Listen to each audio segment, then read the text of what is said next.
ফেনীর বিদায়ী police super Zakir হাসানের আয়োজনে সাংবাদিকদের সাথে মিট দ্য প্রেস অনুষ্ঠিত হয়েছে।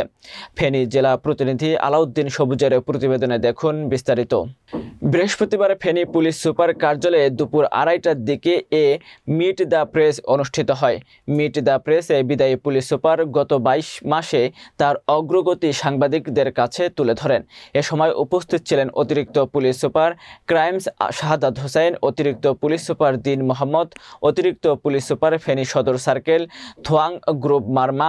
সাংবাদিকদের মধ্যে উপস্থিত ছিলেন প্রথম আলো নিজস্ব প্রতিনিধি আবু তাহের, এটিএন নিউজ ফেনী প্রতিনিধি দিদারুল আলম, ডিবিসির ফেনী জেলা প্রতিনিধি আবু তাহের, ইন্ডিপেন্ডেন্ট টেলিভিশনের ফেনী প্রতিনিধি, বাংলা ভিশন প্রতিনিধি রফিকুল ইসলাম, সময় সংবাদের স্টাফ রিপোর্টার আতিয়ার সজল, বৈশাখী টেলিভিশনের ফেনী প্রতিনিধি রাজন দেবনাথ, রাজধানী টেলিভিশনের ফেনী প্রতিনিধি আলাউদ্দিন সবুজ, সাংবাদিক দিলদার হোসেন স্বপন, আর জাভেদ, আবুল খায়ের আজাদ, ফখরুল ইসলাম সহ স্থানীয় সাংবাদিক বৃন্দ।